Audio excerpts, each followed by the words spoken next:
Welcome back. Darling, the fantasy you're about to hear gets very intimate. To hear the full extended ending and see the private artwork, unlock my Patreon using the link below. Now, close your eyes.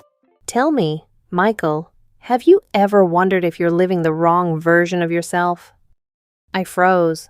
The heavy leather armchair squeaked beneath me as my muscles suddenly locked up. The air in Dr. Patricia Winter's office smelled like crushed eucalyptus and expensive paper. Outside, the gray Chicago winter threatened snow, the wind rattling the heavy glass panes. But in here, the silence was suffocating. My heart did that familiar, horrible flutter against my ribs. A drop of cold sweat slid down my ribs, my breathing turned shallow, rapid. I rubbed my trembling hands hard against the rough denim of my jeans, feeling the familiar prickle of a panic attack threatening to swallow me whole. 3 years of this. 3 years since I lost my manager job at the logistics warehouse out in the suburbs. Ever since that day, I had been a walking ghost insomniac, terrified of failure, shaking at the thought of a job interview. Dr. Winter sat across from me, her legs crossed flawlessly. She didn't look at me with pity like my primary care doctor did when he referred me here. She looked curious. "I don't know what you mean," I croaked. My throat felt like it was coated in sand. "You're carrying a heavy coat, Michael," she said smoothly, her voice barely a whisper. "One that doesn't fit you anymore. It's weighing you down, making it hard to breathe." She didn't wait for my response. Her hand moved smoothly to the mahogany side table. When she pulled her hand back, a heavy gold pocket watch dangled from a delicate chain. "Just watch the light play on the metal, Michael," she said, tick, tick, tick. The rhythm was incredibly faint, but in the quiet room, it sounded loud, anchoring my attention. The gold casing caught the dim amber light of the floor lamp, left, right, left, right. This is a cliché, I thought defensively. This isn't going to work, hypnosis seriously. But I couldn't look away. The ticking matched my erratic heartbeat, and then slowly, the watch began to dictate the pace. My pulse slowed down to match it. The reflection of the gold swung back and forth, burning a soft line of light across my vision. My shoulders suddenly dropped 2 inches. I hadn't even realized they were hunched up by my ears. A strange heavy warmth started at the base of my neck and spilled over my collarbone, washing down into my chest like hot tea. "Let it go," Patricia whispered, her voice seeming to come from all around me. "Step out of the old skin. It's too tight." The tightness in my jaw uncoiled. The crushing weight that had sat on my lungs for 36 months evaporated. My mind felt incredibly light, sinking down, down, down into a warm, quiet pool of water. I didn't have to be unemployed Michael anymore. I didn't have to be anxious. I just floated. When I walked out of that clinic on a Tuesday afternoon, I felt completely, entirely different. The next 3 days were a revelation. My hands didn't shake when I poured my morning coffee. I slept deeply, waking up without the familiar dread punching me in the gut. But in the space where the anxiety used to live, a strange, persistent hum took over. A nagging, pulling urge that I didn't understand. It started on Friday afternoon. I was walking down State Street, bundled in my scratchy, oversized wool peacoat. The bitter Chicago wind was biting my face. But when I passed the massive, glowing entrance of Macy's, my feet simply stopped. I stared through the revolving doors. "Just keep walking," I told myself. "You don't need anything in there. You're on a tight budget. Go home." But the hum in my chest vibrated harder.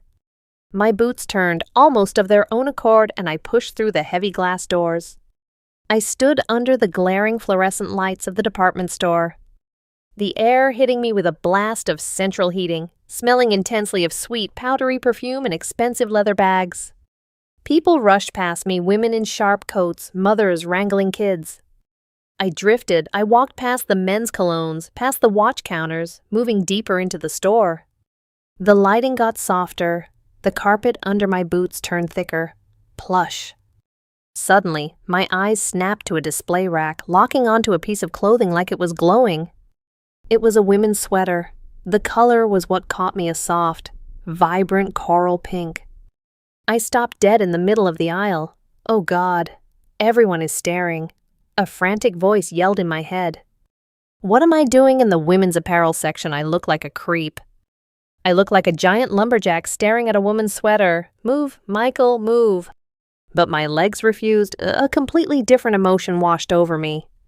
Not panic. It was a vibrating, electric thrill. A heat rose fast in my cheeks. My stomach dropped like I was on a roller coaster. I took a step closer. The air felt charged. I looked down at my own hand, calloused from warehouse boxes, knuckles dry and red from the winter cold. Trembling, I reached out. My fingertips brushed the fabric. A tiny gasp caught in my throat. It was a silk cashmere blend. It felt impossibly cool, delicate, and fiercely soft. As I slid my rough fingers down the sleeve, the friction sent a literal shiver up my arm. The contrast was staggering. My own clothes were rigid, heavy, and punishing. This fabric, it felt like an embrace. It felt safe. Can I help you find a size, sir? I whipped my hand back like I'd touched a hot stove. A sales associate with sharp eyeliner and a clipboard was smiling at me. My heart hammered into overdrive. Yes, gift. I'm looking for a gift. Idiot, my brain screamed. Just walk away. But my eyes darted to an accessories table next to the rack. I grabbed the first thing my hand landed on, a light, flowing chiffon scarf in the exact same coral color. Just this, I blurted, my voice cracking slightly. She loves coral. Excellent choice, she smiled, leading me to the register. I stood at the counter, the blood roaring so loudly in my ears I could barely hear the beep of the barcode scanner. My eyes frantically scanned the counter, avoiding the cashier's gaze. That was when I saw it, a small, elegant display of makeup right next to the card reader. A frosted pink tube of lipstick sat in the front row. The cap was off, showing the creamy pale pink shade. Without thinking, without a single rational thought crossing my mind, my hand moved. I grabbed a fresh box tube of the same shade and tossed it onto the glass counter right beside the scarf. The cashier didn't bat an eye. Will that be all? Yes, I breathed out, my chest heaving slightly as I tapped my credit card. I practically sprinted out of the store. When I hit the freezing street, clutching the sleek, glossy Macy's bag in my fist, I was panting. My heart was slamming against my ribs. But as I leaned against a brick wall, catching my breath, a terrifying realization washed over me. I wasn't anxious. I was excited. By the time my second therapy session rolled around the following week, I was a wreck of internal conflict. The Macy's bag sat untouched on the floor of my closet, hidden behind a stack of old shoes. But I couldn't stop thinking about it. Every time I closed my eyes, I felt the slide of that coral fabric against my calloused skin. I have to tell Dr. Winters, I told myself as I sat down in her leather armchair. I have to tell her about the sweater, about the lipstick. Is the hypnosis causing this? Am I losing my mind? You look different, Michael, Patricia said, taking her seat and crossing her legs. She held a sleek silver pen today, but the gold pocket watch was already sitting out on her desk, waiting. I opened my mouth to confess. I squeezed the armrests of the chair. Doctor, I bought something strange. Did you? She smiled. Her voice was like liquid velvet, utterly soothing. She picked up the watch, let it dangle by its chain. Or did you just find something you lost? Tick, tick, tick. It was a woman's scarf. I forced the words out, fighting the heavy lull of the watch. And lipstick. I don't know why. Shh, Patricia murmured softly. The watch swung, left, right. The amber light flared on the casing. You don't need to fight it. Michael, the old coat is heavy. You are just trying to find something lighter, something softer. Keep watching the light. The compulsion to look away vanished. My eyelids drooped. The confession died on my tongue. replaced by that overwhelming rush of warm tea spilling over my chest. "We are going to peel back another layer today," Patricia's voice echoed, seeming to come from the very center of my brain. "We are going to make room for the parts of you that are brave, the parts that want to feel beautiful." Beautiful. The word sent a warm shiver down my spine. Men weren't beautiful, but I wanted to be. "Go to sleep, Michael," she whispered. My muscles dissolved. My chin dipped to my chest. The world went dark and warm. And as I slipped completely under the hypnotic tide, a single thought blossomed in the empty space of my mind. It wasn't an image. It was a name. It rang out clearly in my subconscious, vibrating with absolute certainty. Nicole. It was 2:14 a.m. on a Thursday, and my apartment was freezing. The radiator in the corner clanked, a harsh metallic sound that normally would have sent my anxiety spiking. But tonight, I barely heard it. I was sitting on the edge of my unmade mattress, bathed in the sickly yellow glow of the street lamp filtering through the blinds. The Macy's bag sat perfectly in the center of the bed. "Just put it away," my brain pleaded. "Throw it in the dumpster. Go to sleep." "You have an interview at the hardware store tomorrow. You need to prepare." But my hands were already moving. My fingers, rough and peeling from the dry winter air, reached into the glossy bag. The rustle of the tissue paper sounded deafening in the quiet room. I pulled out the coral chiffon scarf. I held it up by the corners. It weighed absolutely nothing. It was like holding a pocket of colored air. My breathing grew shallow, my chest barely moving. My hands were shaking so violently that the fabric shimmied like a flag in the wind. "What the hell are you doing?" I thought. "You're a 29-year-old unemployed warehouse manager. This is insane." I stepped over to the cheap, full-length mirror attached to the back of my closet door. I looked terrible. Dark bags under my eyes, a 3-day scruff on my jaw. Wearing an old gray t-shirt stained with coffee, I looked exactly like what I was, a failure. Slowly, deliberately, I raised my hands and draped the coral scarf around my neck. I gasped, a sharp, audible sound. The moment the chilled chiffon settled against the bare skin of my collarbone, an electric shock shot straight down my spine. The fabric was so impossibly soft, it felt like a gentle hand brushing against my throat. I crossed the ends over my chest, pulling it snug. My heart wasn't racing with panic anymore. It was beating with a heavy, thick rhythm, anticipation. The crushing weight that usually sat on my chest, the invisible boulder of my own uselessness, lifted by an inch. I looked back down at the bed, the frosted pink tube of lipstick. I walked over, picked it up, and popped the cap off. The scent hit me instantly sweet, waxy, a little bit like vanilla and roses. It smelled completely alien in my musty, bachelor apartment. It smelled like the women who walked confidently past me on the street, the ones who had somewhere to be. I leaned close to the mirror. The glass was slightly warped, but I could see my hand trembling as I brought the tube to my mouth. "Don't, if you do this, you can't undo it." I pressed the creamy stick against my bottom lip.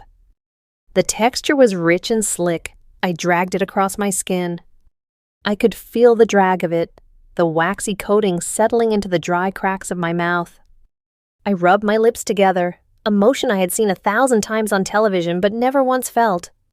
My lips slid against each other with a frictionless, unnatural smoothness. I took a step back and looked in the mirror. The image was jarring, a rough, bearded man with dark, exhausted eyes. A dirty t-shirt, wearing a delicate coral scarf and bright, shiny pink lips. I should have felt disgusted. I should have felt ashamed. Instead, a profound, terrifying rush of relief washed over me. I stared at the pink lips. I stared at the coral fabric. Those things weren't Michael. Michael was a loser. Michael had panic attacks in grocery store aisles. But the person hiding behind the lipstick, she didn't have panic attacks. The word Patricia had spoken to my subconscious echoed in the quiet room, loud as a bell. "Nicole, Nicole," I whispered out loud. My voice cracked. I cleared my throat, physically forcing my vocal cords to relax, to soften. "Nicole," I said again, letting the pitch lift slightly at the end. The corners of my pink lips twitched upward into a smile. A real, genuine smile. The first one I'd felt in 3 years. 2 weeks later, the urge had become a riptide. I couldn't fight it.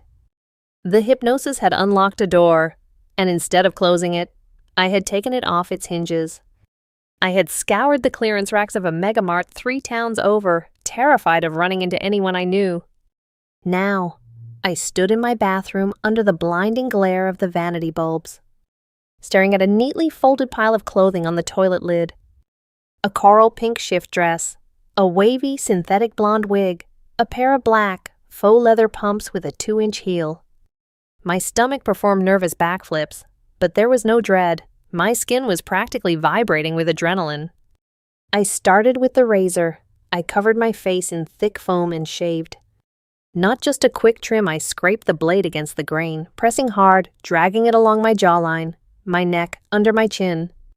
I shaved until my skin burned bright red and felt raw, stripping away the rough masculinity I had hidden behind my whole life. Next came the dress.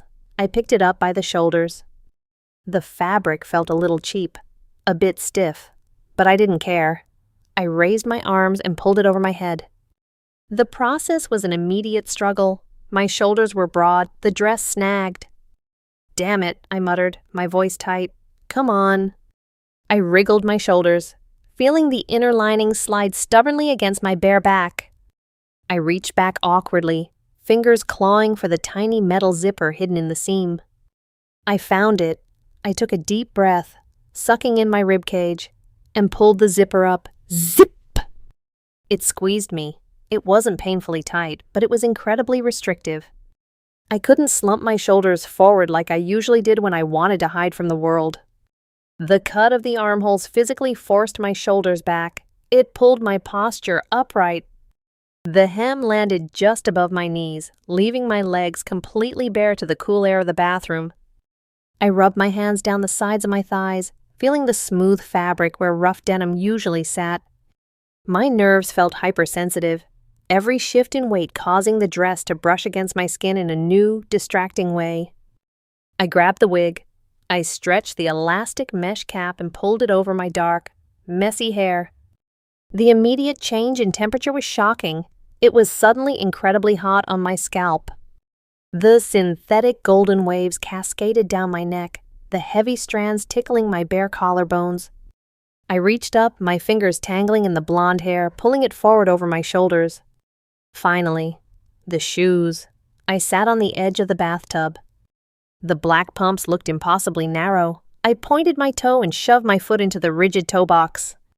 It pinched. Oh God, it pinched my pinky toe mercilessly. I forced my heel down, hearing a soft pop as the shoe suctioned onto my foot. I repeated it with the left. I gripped the sink counter. My palms were sweaty. "Okay," I whispered. "Up." I stood. The moment my weight shifted onto the 2-inch heels, the geometry of my entire body changed. I almost pitched forward into the mirror, my calves instantly cramped, pulling tight like bowstrings. To keep my balance, my lower back instinctively arched, tilting my hips backward and pushing my chest out. Holy shit, my mind raced. I can't stand like this. I'm going to fall over. My feet are killing me. I let go of the counter and took a step. My usual heavy, stomping stride was completely destroyed. The shoes wouldn't allow it. I had to take a small, precise step. My hips naturally swayed to the right to maintain my center of gravity. I took another step, left foot, right foot, clack, clack, clack. The sound of the hard plastic heels hitting the bathroom tiles was intoxicating. It was authoritative. It sounded like an announcement. I paced the short length of the bathroom, the dress swishing against my thighs, the wig bouncing against my shoulders, the heels clicking a steady rhythm. With every painful, awkward step, the anxiety drained out of my body like dirty water down a drain. I stopped in front of the full-length mirror behind the door. I held my breath. The man who couldn't hold down a job was gone. He had vanished into the tight seams of the dress. The person staring back at me wasn't perfect. Her shoulders were a little too wide. and she looked awkward in the shoes. But she was standing tall, her chin was up. The bright coral of the dress brought a flush of color to her clean-shaven cheeks. I raised a hand, mesmerized, and touched the blonde hair. In the mirror, the woman touched her hair too. I am not Michael right now, I realized.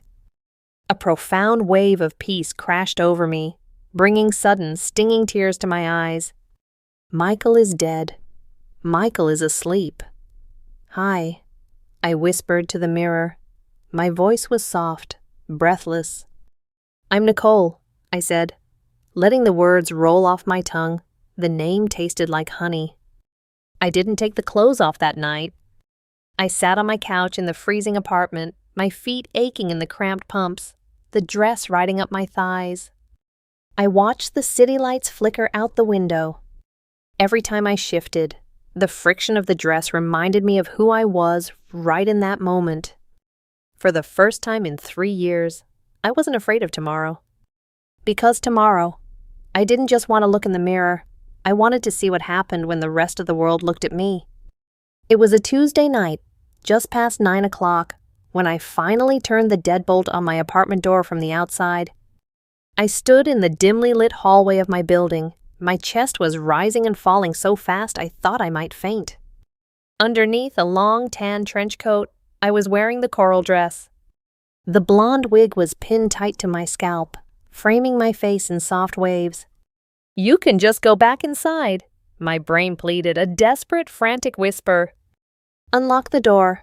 Take this off. If a neighbor sees you, your life is over. But my hand let go of the doorknob. I turned toward the stairs. I didn't take my beat-up sedan. I ordered a cab and had it drop me off in Lakeview, a neighborhood 3 miles from my own.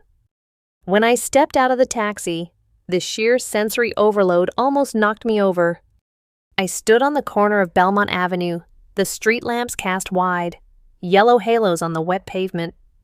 Cars drove past, their tires hissing on the asphalt, splashing dirty water toward the curb. A sharp gust of freezing wind blew off Lake Michigan and whipped around the corner. It caught the hem of my trench coat and blew it open. The blast of cold air hit my bare thighs and calves with the force of a physical slap. My freshly shaved skin erupted in goosebumps. It was a shocking, raw sensation. Without thick denim to protect me, I felt incredibly exposed to the world. I quickly pulled the trench coat tight around my waist and tied the belt. My hands were shaking. I forced myself to take a step. Walking outside in 2-inch heels was a completely different beast than walking in my bathroom. The concrete was uneven. My ankles wobbled with every step. I had to focus entirely on planting my toes, swaying my hips to keep my center of gravity, and pulling my shoulders back. I could feel the cold synthetic hair brushing against my cheeks. I could smell my own vanilla-scented lipstick. Keep your head down, I thought, my heart hammering against my ribs. Just walk to the corner. Then you can go home. Just prove you can do it. I aimed for a small convenience store halfway down the block. Its neon beer signs glowed brightly in the dark. As I approached the glass door, I watched a man inside paying at the counter. He was tall, wearing a heavy winter jacket, putting his wallet into his pocket. Panic seized me. He's coming out. Turn around. Walk away. But my feet wouldn't move. I froze just as the man pushed the heavy glass door open. He stepped out, nearly bumping into me. He stopped short. My breath hitched in my throat. I squeezed my eyes shut for a fraction of a second, waiting for the laugh, waiting for the stare, waiting for him to call me a freak. Instead, he stepped to the side, holding the door wide open. He looked me right in the eyes and offered a warm, polite smile. "Evening, ma'am," he said, his voice a deep, casual rumble. The words hit me like a lightning bolt. Ma'am. My stomach completely dropped. The world seemed to stop spinning. The blood rushed violently to my face, but it wasn't the hot, prickly heat of shame. It was a sudden, intense flush of pleasure. He saw a woman. He just saw a woman. I looked up at him through my eyelashes, an instinct I didn't even know I possessed. The corner of my lips curled into a shy smile. Thank you, I breathed out. I forced the sound up into my head, letting my vocal cords soften the edges of the words. It sounded like her. His smile widened just a fraction. His eyes lingered for a second on my pink lips, then drifted down to the coral silk scarf peeking out from the collar of my coat. It was a brief look, maybe 2 seconds, but my skin burned wherever his gaze landed. Stay warm out there, he nodded, letting go of the door as I stepped inside. I stood under the bright, buzzing fluorescent lights of the store aisle, staring blindly at a row of potato chips. My chest was heaving. I brought a trembling hand up to my chest. I was buzzing. I was alive. The sheer validation of that one tiny interaction acted like a drug in my veins. The anxiety that had plagued me for 3 years didn't just fade, it was annihilated by this new, intoxicating confidence. He didn't see an unemployed warehouse worker. He didn't see a failure. He saw Nicole. And for the first time in my life, I felt like I actually belonged in my own body. 2 days later, I was back in the familiar leather chair of Dr. Patricia Winter's office. I was dressed in my usual baggy jeans and a heavy gray sweater. But my skin felt wrong. The denim felt like sandpaper against my smooth legs.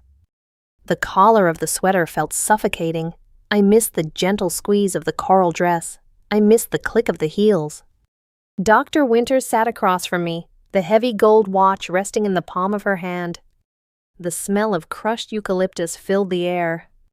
"You seem distracted, Michael," she murmured. Her eyes were sharp, catching the nervous bounce of my leg. "I went out," I blurted, the confession spilling from my mouth before I could stop it. I gripped the armrests. "I wore the clothes, I wore makeup, and a man held the door for me. He called me ma'am." I braced myself for her clinical judgment. I waited for her to write something down on her notepad, to ask about childhood trauma or gender dysphoria. Patricia didn't reach for a pen. She didn't look surprised at all. She slowly raised the gold chain. The pocket watch caught the amber light.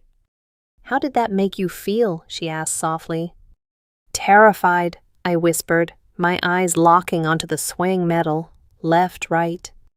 "But safe. I felt so safe. When I'm her, I don't feel like a failure." Because she isn't. Patricia's voice seemed to detach from her body, floating around the room, echoing in my ears. The ticking of the watch grew louder. Tick, tick, tick. "But I can't keep doing this," I argued weakly. My eyelids were already incredibly heavy. My muscles were turning to warm jelly.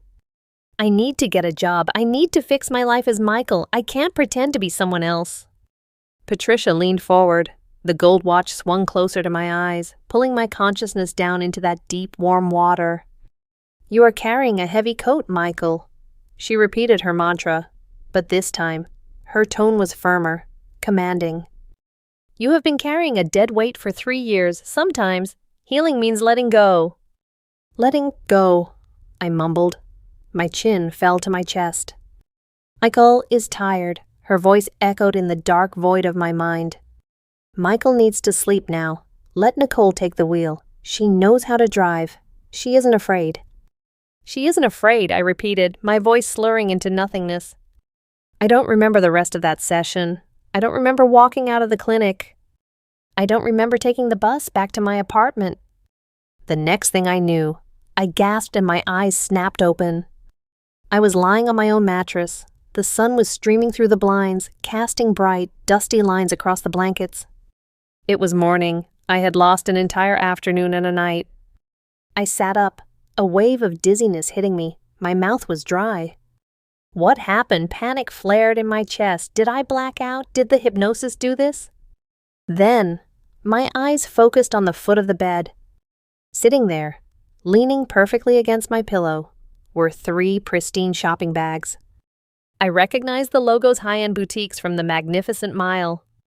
Places Michael could never afford. Places Michael would never dare to enter.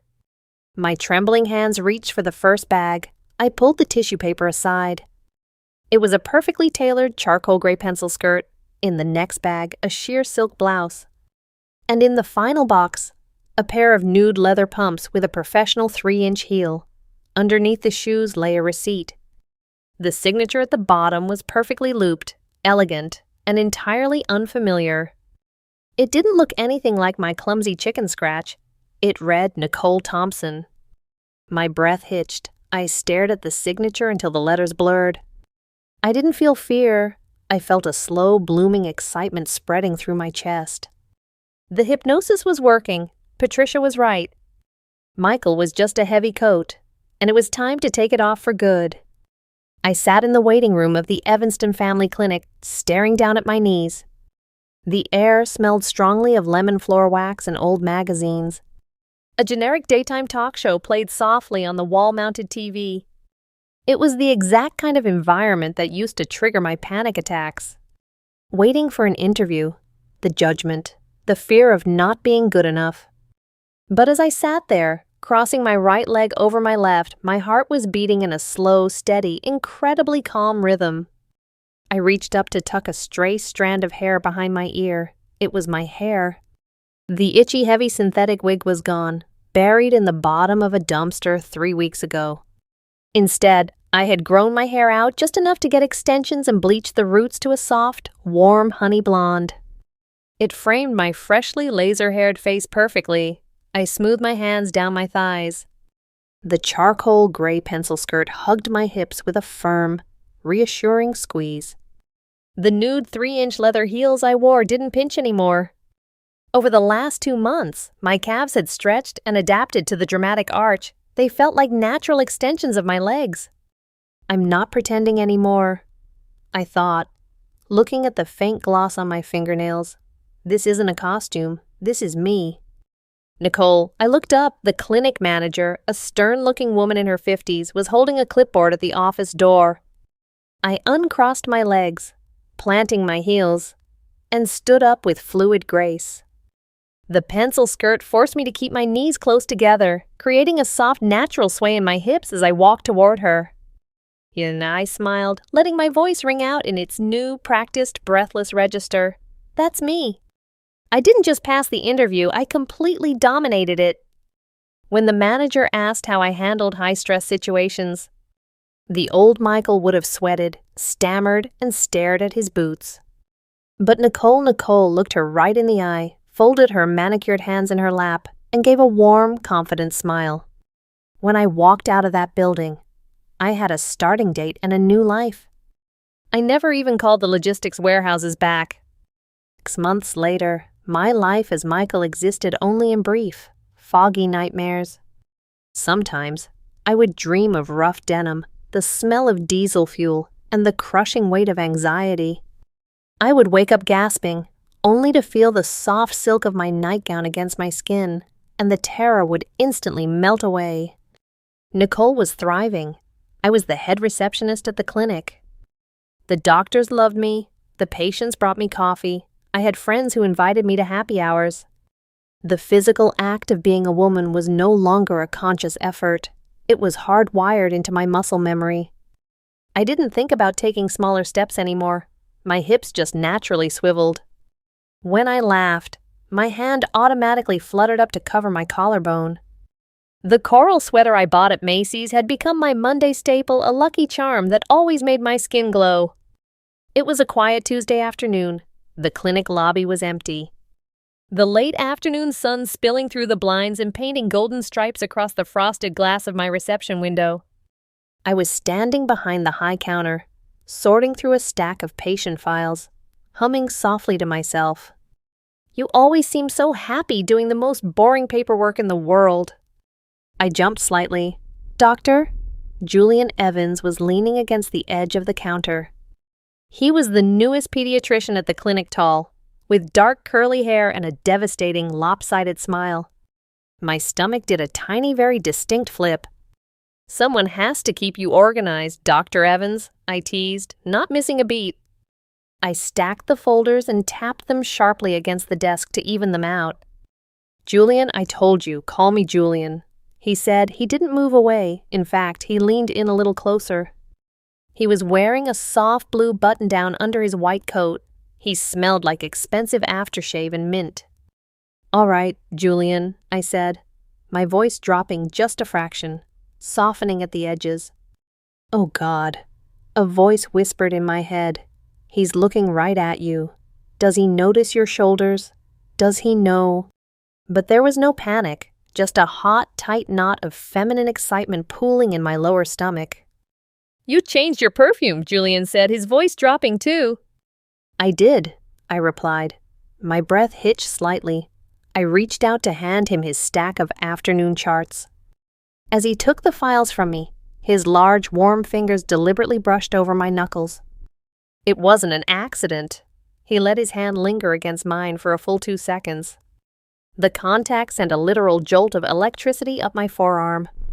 The heat rushed violently to my cheeks. My breathing turned shallow. I looked up at him, my eyes wide, my pink lips parted slightly. "It's nice," he murmured, his gaze dropping from my eyes down to the coral silk scarf tied neatly around my neck, and then back up again. "It really suits you, Nicole."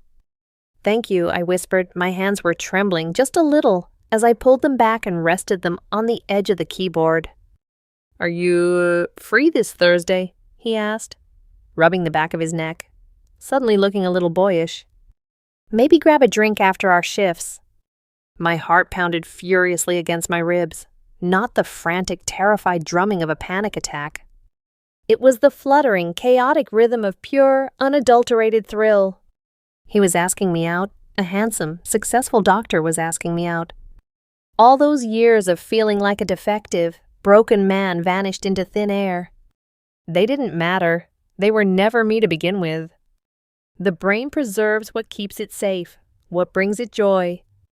And in that second, under the bright clinic lights, bathed in Julian's approving gaze, my mind permanently locked the door on my old self. I'd love that. I smiled, tilting my head, letting my blonde hair fall over one shoulder. Thursday sounds perfect.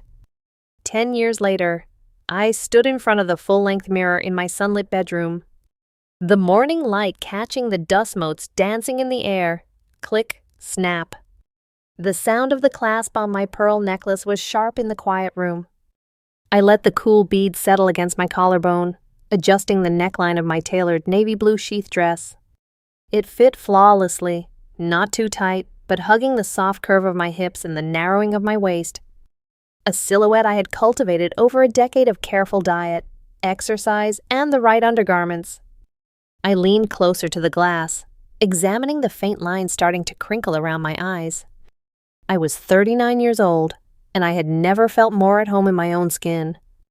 "Perfect," I murmured, my voice a practice, silky contralto that required zero conscious effort anymore. My morning routine was a ritual of comfort. The scratchy, chaotic energy of my 20s was a distant, almost unrecognizable blur. I reached for my favorite lipstick, the same frosted pink shade I'd bought that first day at Macy's, though the brand was much more expensive now. I swiped it across my lips, rubbing them together, feeling the familiar, frictionless glide. It wasn't a thrill anymore. It was an anchor. It was the armor that kept the world running smoothly.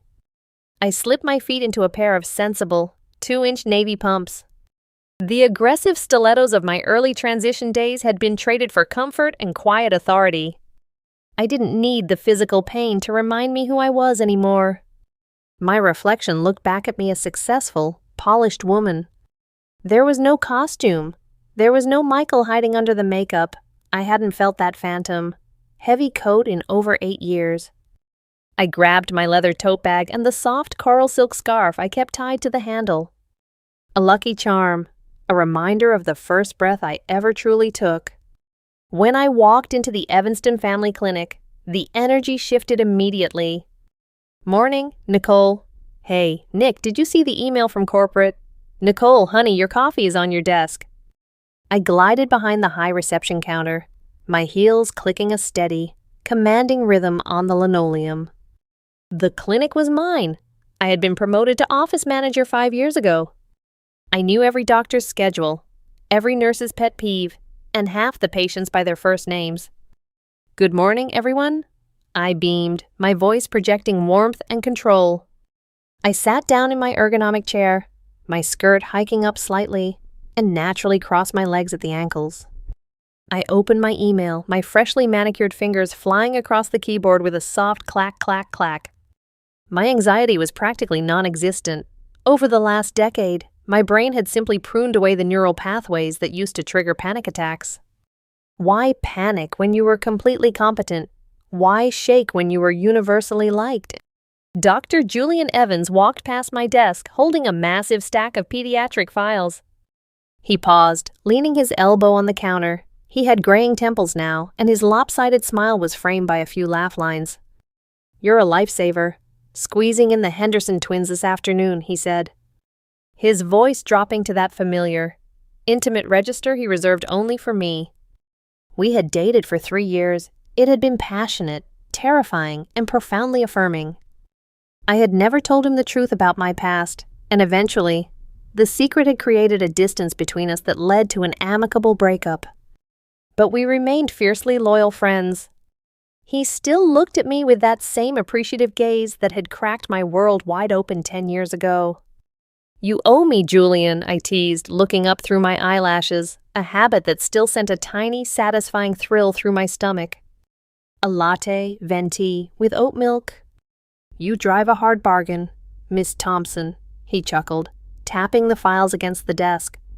He lingered for a moment, his eyes dropping to the coral scarf on my bag. "You still have that old thing?" "It's vintage now," I smiled smoothly, patting the silk. As he walked away, I rested my chin in my hand, staring out at the waiting room. My mind occasionally tried to make sense of the timeline. Sometimes, late at night, when the apartment was too quiet, I would think about Dr. Patricia Winters. I had never gone back to see her after those initial sessions. I didn't need to. Whatever door she had opened with that gold pocket watch, she had thrown away the key. Was it a choice, I sometimes wondered, feeling a phantom itch under my skin? Did I consciously choose to erase him? Or did the hypnosis simply find the path of least resistance? It didn't matter. The psychology was beautifully simple. Michael was a raw nerve of failure, terror, and isolation. When the hypnosis removed the anxiety just long enough for me to put on the dress, my brain felt a flood of relief. The clothes became the trigger for peace. The positive reinforcement from society, the smiles, the open doors, Julian's attention cemented it. I wasn't hiding from Michael anymore. My brain had simply deleted him, opting to run the operating system that didn't crash every 5 minutes. A new patient approached the desk, looking flustered and holding a crying toddler. I think we're late for Dr. Sarah," the mother stammered, looking near tears herself. My empathy flared instantly. I knew that feeling of crushing overwhelm. I stood up, smoothing my skirt, and leaned over the counter. I kept my voice incredibly soft, dropping the pitch to a soothing hum. "It's okay, sweetheart," I said, offering a warm, genuine smile that instantly made the mother's shoulders drop an inch. "You take a breath. We'll get you sorted out." I reached out and gently touched the back of the mother's hand. The skin-to-skin contact, the shared moment of feminine solidarity, sent a deep, grounding warmth through my chest. I am exactly where I am supposed to be, I thought, pulling a sticker out of my drawer for the crying child. And I wouldn't go back for anything in the world. 25 years later, I was 54 years old. The break room of the Evanston Family Clinic smelled intensely of stale coffee and overwhelmingly sweet vanilla frosting. The harsh overhead fluorescent lights caught the metallic silver balloons bouncing gently against the drop ceiling. They spelled out 2 words, happy retirement. I stood at the head of the long folding table. The noise of 24 clapping people washed over me. "Speech, come on, Nicole, speech." My hands rested flat on the cool plastic of the table. I wasn't shaking. I wasn't sweating. I just felt a profound, heavy warmth swelling right in the center of my chest. I looked down at what I was wearing. It was a Monday. Naturally, I wore my coral pink cashmere sweater. It wasn't the original cheap Macy's one that had unraveled a decade ago, but it was the same color. The soft, breathable fabric clung gently to my arms and shoulders. It didn't feel like a costume anymore. It didn't feel like a protective armor. It was just fabric. It was just clothes. It was the skin I lived in. I looked up at the sea of faces, young nurses I had trained, administrative staff I had hired, and the doctors who had relied on me for a quarter of a century. Dr. Julian Evans stood at the front of the crowd. His hair was completely white now. The laugh lines around his eyes etched deep into his skin. He was holding a massive bouquet of lilies and pink roses. He stepped forward, his eyes shining with a thin layer of unshed tears. "For 25 years, Julian said, his voice rough, thick with emotion. He didn't use his professional doctor voice. He used the quiet, intimate tone he kept just for me. You have been the first smile our patients see when they are terrified. You have been the shoulder this staff leans on, Nicole. You are the absolute heart of this clinic. And we have no idea how we're going to survive without you." He handed me the flowers. The crinkling plastic wrapped around the stems was loud in the quiet room. I took them, letting the heavy bouquet rest against my chest. The scent of the lilies completely overpowered the smell of the vanilla sheet cake. A tight, hot lump formed in my throat, my vision blurred. I brought my manicured hand up, gently pressing my fingertips just beneath my collarbone. A feminine reflex so deeply ingrained it happened entirely without thought. "Thank you," I whispered. My voice caught. I cleared my throat, pitching it perfectly into the soft, musical register that was now my permanent voice. I didn't have much of a life before I walked through these doors. You all gave me a home. You let me be exactly who I am." The room erupted into cheers again. Julian wrapped his arms around me in a crushing hug. I pressed my cheek against his white coat, breathing in his familiar mint and aftershave, and simply let the tears ruin my mascara. By 7 o'clock that evening, I was entirely alone. My condo overlooking Lake Michigan was completely silent. The sunset was painting the walls a bruised, beautiful purple. I stood in the entryway. With a heavy sigh, I kicked off my sensible, navy blue suede pumps. Clack, clack, they hit the hardwood floor, and I instantly felt the deep, throbbing ache in my arches. My 54-year-old feet didn't bounce back the way they used to. I walked barefoot across the plush living room rug, carrying a small cardboard box of personal items from my desk. I set it down on the glass coffee table. Right on top of the pile was a framed photograph. I picked it up. The silver frame was cold against my palm. It was a picture of me, taken on my very first week at the clinic 25 years ago. I stared at the woman behind the glass. She had honey blonde hair, bright pink lipstick, and a terrified, thrilling spark in her eyes. I traced my thumb over her painted lips. My memory of the man who existed before her was almost entirely gone. He wasn't even a ghost anymore. He was like a movie I had watched half asleep a long time ago. A man with rough hands, a scratching beard, and a heart that felt like it was going to explode every time he left the house. He died the moment the coral dress zipped up. His brain literally could not handle the misery, so it let Nicole swallow him whole. I walked into my bathroom and turned on the bright vanity lights. I looked in the mirror. My skin was softer now, lined with age but plumped by 20 years of hormone replacement therapy I had eventually pursued. The physical transformation was absolute. I grabbed a cotton pad and soaked it in makeup remover. I dragged it across my lips, wiping away the expensive frosted pink lipstick. I wiped away the eyeliner. I wiped away the foundation. I stared at my bare face. The panic didn't come. The shame didn't return. Underneath the makeup, there was no Michael hiding. There was only an older, tired, beautifully ordinary woman. I was always her. I whispered into the quiet bathroom. My breath fogged the glass. I went back to the living room to sort through the day's mail I had tossed on the counter. Bills, a catalog, and at the very bottom, a thick cream-colored envelope. There was no return address, just my name, Nicole Thompson, written in elegant, perfectly looped, swooping black ink. My heart did a strange, completely unfamiliar flutter, a very, very old reflex. I slid my polished thumbnail under the wax seal and popped it open. The moment the envelope parted, a scent drifted out into the air. My breath caught in my lungs. My chest suddenly felt incredibly tight. It was a smell I hadn't encountered in 25 years. But my brain recognized it instantly, firing off ancient neurons, crushed eucalyptus. My hands started to tremble. I reached inside and pulled out a heavy, textured card. It was blank on the front. I opened it. There were only 2 sentences written inside. A heavy coat well discarded. Happy retirement, Nicole.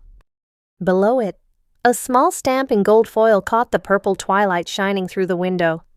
It shined brightly.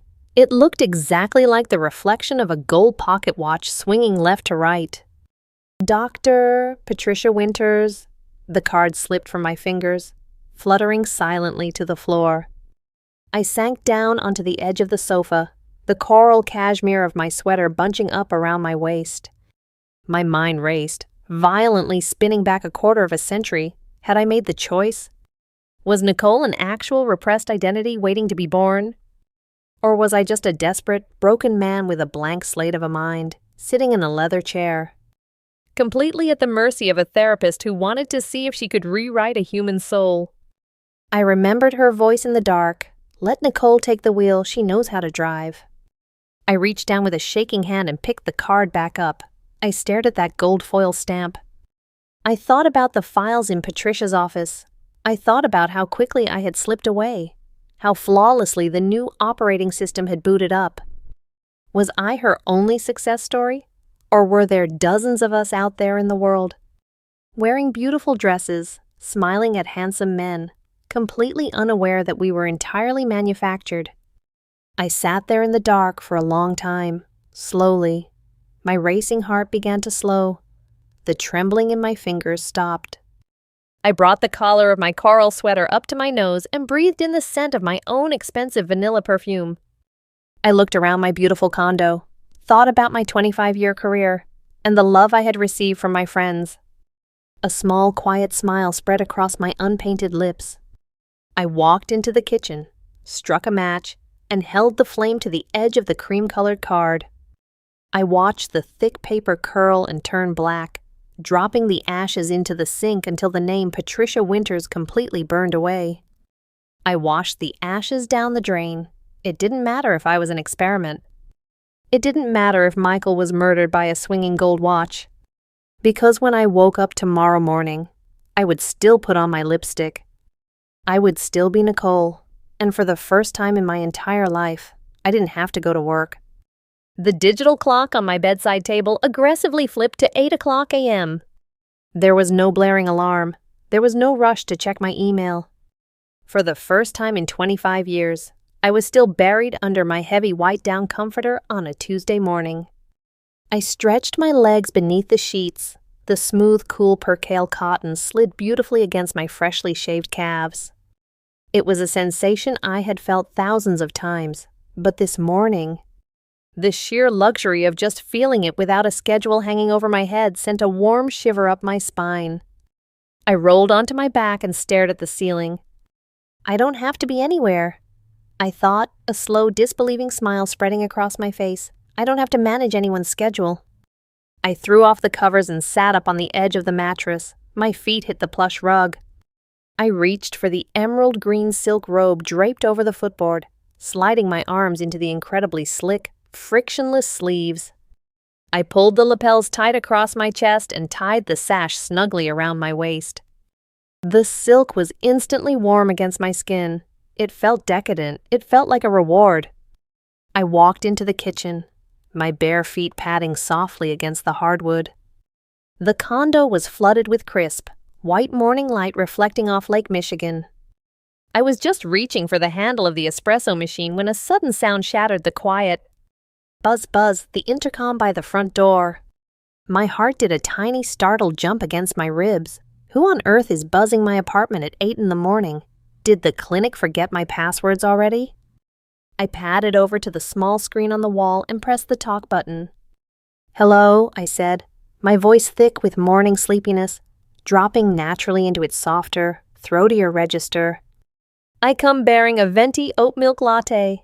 A deep, slightly static-laced voice crackled through the speaker. And I demand entry to the retirement party. My breath hitched. My hands immediately flew to my messy, unbrushed blonde hair. Julian, I gasped. In the flesh, buzz me up, Nicole. It's freezing down here.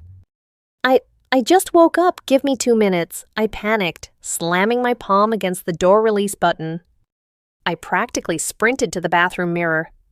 The composure of office manager Nicole vanished in an instant, replaced by the chaotic energy of a woman caught off guard by a man she used to love. I grabbed my hairbrush and dragged it furiously through my blonde waves, taming the bedhead. My skin was bare, no foundation, no eyeliner. I scrambled for my makeup bag, uncapped my frosted pink lipstick, and swiped it over my lips in 2 practiced, fluid motions. I rubbed my lips together to spread the wax. Just breathe, I told my wide-eyed reflection. You've known him for 25 years. You're 54. For God's sake, stop acting like a teenager. The doorbell rang. I tightened the sash of my emerald robe, smoothed my hands over my hips to ensure the silk was draping perfectly, and opened the door.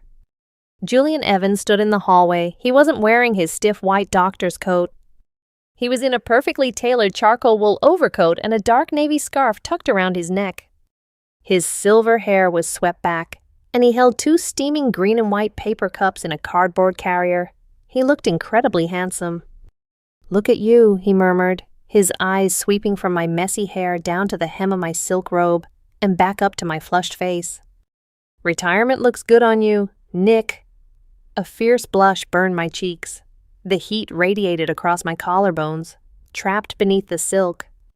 You're a menace, Julian Evans, I scolded playfully, stepping back to let him in. You can't just ambush a woman before she's put her face on.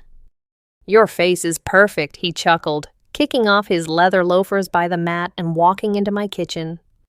He set the cup holders on my granite counter and pulled out one of the lattes. Oat milk, 2 pumps of vanilla, just how you like it. You remembered, I whispered. Stepping up beside him, I reached out to take the cup. As my fingers closed around the warm cardboard sleeve, Julian didn't let go immediately. His large, warm fingers wrapped around the back of my hand. The skin-to-skin contact was electric. It sent a sudden heavy drop straight to the bottom of my stomach. I looked up. His face was only inches from mine. I could smell the sharp peppermint of his toothpaste and the deep woodsy musk of his cologne. The air in the kitchen suddenly felt very thick, very heavy. I missed you when I walked past the reception desk this morning, he said. His voice was no longer teasing, it was entirely raw. It physically hurt to see someone else sitting in your chair. My breath caught in my throat. I didn't pull my hand away. I let my thumb naturally brush against his knuckles. I'm only 3 miles away, Julian. I breathed out, my chest rising and falling visibly beneath the silk robe. I know, he said softly. He let go of the coffee cup. His hand moved up, his thumb gently catching a stray blonde curl that had fallen across my cheek, tucking it behind my ear. His touch was so careful, so incredibly reverent. But I've spent 25 years finding excuses to walk past that desk just to see you smile. I need a new excuse now. Oh God, my mind spun. He's really doing this after all this time. My heart drummed a chaotic, thrilling beat against my ribs. I tilted my chin up just a fraction, leaning into the warmth of his palm against my jaw. I didn't feel like a manufactured experiment. I didn't feel like a hypnosis subject. In the heat of Julian's gaze, I was entirely, fiercely, undeniably a woman. You don't need an excuse, I whispered, my pink lips parting slightly. You know my intercom code.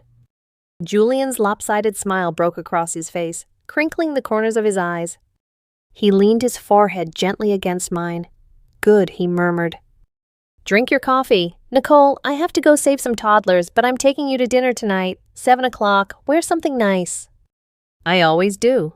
I smiled back, the confidence radiating from my bones. When the front door clicked shut behind him, I leaned back against the counter, clutching the warm coffee cup with both hands. I closed my eyes, letting out a long, shuddering sigh of pure joy. Take that, Patricia Winters, I thought. You might have opened the door, but I built the damn house. By 2 o'clock in the afternoon, the restless energy inside me had completely taken over. I needed to move. I needed to celebrate. I dressed meticulously, a thick cream-colored cashmere turtleneck, high-waisted, wide-leg wool trousers that draped elegantly over a pair of 3-inch burgundy leather boots, a heavy camel coat cinched tightly at the waist. I grabbed my favorite leather handbag, touched up my frosted pink lipstick, and headed down to the street. The cold Chicago wind hit my face the moment I stepped onto the pavement, but it didn't slice through me with anxiety the way it used to decades ago. Now, it just felt brisk. It felt alive. My burgundy boots struck the concrete with a sharp, commanding clack, clack, clack. The sound echoed off the stone buildings. I walked with my shoulders back, my hips swaying naturally, enjoying the quiet power of a woman entirely at peace with the space she occupied. I didn't realize where my feet were taking me until I looked up and saw the massive, glowing facade of Macy's on State Street. I stopped. I stood on the corner, letting the bustling crowds of shoppers stream past me. The massive glass doors revolved steadily, swallowing people out of the cold. A sudden, intense wave of nostalgia washed over my chest. I hadn't been to this specific location in over 15 years. I usually shopped at the smaller, more exclusive boutiques on the Mag Mile now. But this building, this was the exact place where the heavy coat first slipped off. I walked toward the entrance. I pushed through the revolving doors. The blast of hot, central heating hit me exactly the same way it had all those years ago. The smell was identical, a dizzying mix of roasted nuts, vanilla perfume, and expensive leather. I closed my eyes for a fraction of a second, letting the sensory memory crash over me. 25 years ago, I stood right here, terrified out of my mind, wearing a rough peacoat and sweating with panic. I opened my eyes and began to walk. My boots sank lightly into the thick carpeting. I navigated past the fragrance counters, moving deeper into the store. I didn't need the directory. My body remembered the path. The lighting grew softer. The aisles widened. I stopped in front of the exact section where I had found that coral sweater. The displays were different now, modern, sleek, minimalist, but the geography was the same. I stood near a massive table covered in carefully folded silk and cashmere scarves. I reached out, my perfectly manicured nails grazing the edge of a soft, plum-colored pashmina. The fabric was exquisitely smooth. I pressed it against my palm, savoring the cool, liquid feeling of the silk. As I stood there, lost in the texture, I noticed movement out of the corner of my eye. I turned my head slightly. Standing on the opposite side of the display table was a young man. He looked to be in his mid-20s. He was wearing an oversized faded black hoodie and scuffed work boots. His hands were shoved deep into his pockets, his shoulders hunched aggressively up toward his ears.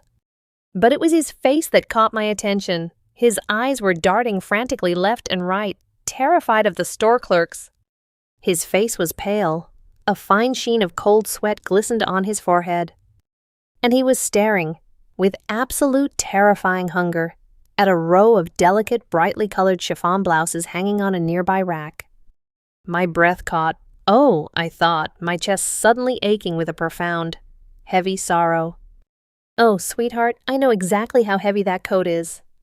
I watched him take half a step toward the blouses.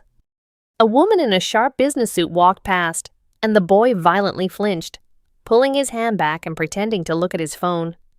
He turned to walk away, his chest heaving, his face burning with dark red shame.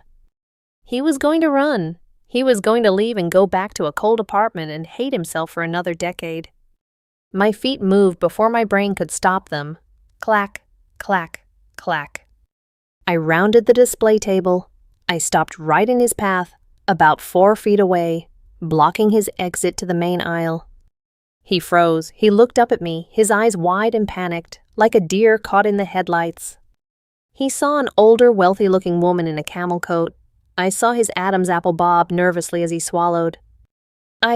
Excuse me, Mal, he mumbled, his voice a rough, nervous gravel. He tried to sidestep me. They run small, you know, I said. My voice was incredibly soft. I pitched it exactly the way I did when a terrified patient came to my clinic. A low, soothing, utterly safe vibration. The boy stopped dead. "What?" he croaked. "I didn't break eye contact." I offered him a warm, gentle smile. Not a polite retail smile, but a deeply knowing, intimate expression of absolute solidarity. The blouses? I nodded gracefully toward the rack he had been staring at. I took a slow step closer to him. The scent of my vanilla perfume drifted between us. The shoulders on that brand are cut very narrow. If you're buying it for a friend, you might want to go up a size, so the silk doesn't pinch the back. The boy stared at me. His mouth hung open slightly. I watched the violent flush of red drain from his cheeks. His eyes darted to the blouse, then back to my face. He was looking for judgment. He was looking for the laugh. But all I gave him was a soft, affirming nod. Do you think so?" he whispered. His voice cracked, a desperate vulnerability bleeding through the gravelly tone. "I know so," I murmured. I reached out, moving very slowly, and gently picked up a soft, lavender chiffon scarf from the table next to us. I held it out to him. He looked at my manicured hand holding the sheer, colored fabric. His hands, rough and calloused, slowly came out of his hoodie pockets. He reached out. His trembling fingers brushed mine as he took the scarf. The moment his skin felt the silk, I saw his shoulders physically drop 2 inches. I saw the air rush out of his lungs in a long, shaky exhale. Lavender's a beautiful color, I smiled, stepping aside to clear his path to the rack. It takes a lot of courage to wear it, but once you do, you'll find it's incredibly comfortable. A single, thick tear welled up in the corner of his eye, catching the bright fluorescent light of the store. He blinked it away rapidly, clutching the scarf tightly against his hoodie. "Thank you, ma'am," he whispered. "You're welcome, sweetheart," I replied softly. I turned and walked away, my boots clicking rhythmically against the floorboards. I didn't look back. I didn't need to. I knew exactly what was going to happen next. He was going to buy it. He was going to put it on in his bathroom. And tomorrow, the world was going to be an entirely different place for him. I walked out of Macy's and back into the biting Chicago wind. I pulled my camel coat tight around my waist, adjusting my leather bag on my shoulder. My chest felt completely full. The lingering shadows of Michael, of Patricia Winters, of the pocket watch, evaporated completely into the cold winter air. They were just the scaffolding. The building was finished now. I walked toward the corner to hail a cab, a bright, brilliant smile on my frosted pink lips. I had to get home. Julian was picking me up at 7, and I needed time to pick out the perfect dress.